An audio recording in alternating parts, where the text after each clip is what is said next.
Hello guys, for today's video magluluto ako ng cheesy garlic buttered shrimp. Bago ka sa akin channel, don't forget to subscribe and like. Syempre ang una guys, tatanggalan muna natin siya ng yung mahaba sa ulo ng hipon para hindi sagabal pag kinain natin, pagluto na.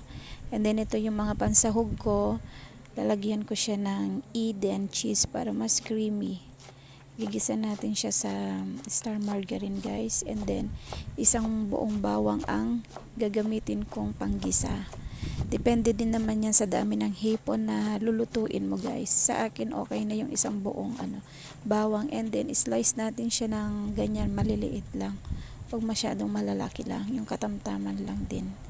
And then ayan, gigisa na natin sa star margarine. And then ganyan, halu-haluin lang natin para mabilis matunaw. And then syempre isunod na natin tong hiniwa nating nabawang.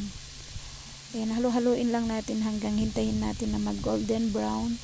At saka mahina lang dapat yung apoy natin. And then sunod na natin ilagay itong hipon.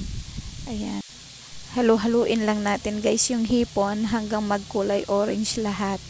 And then syempre lagyan na natin siya ng pepper, and then konting magic sarap tsaka asin. Ayan, pinagsama-sama na natin guys. And then sunod, lagyan na natin siya ng Sprite. Sprite kasi yung tubig na natin dyan guys sa hipon natin. Mabilis lang din guys yan maluto yung hipon, kaya ayan, takpan lang natin saglit, and then lalagyan natin ng Eden.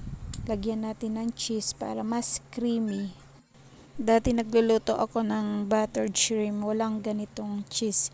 Pero ngayon sinubukan ko lagyan ng cheese. Mas masarap nga at mas creamy guys. Kaya try nyo na din guys. Ayan, ganun lang kadali guys. Luto na ang aking buttered shrimp with creamy cheese. Ayan guys, kain na tayo. Sana may natutunan kayo sa aking videos na to.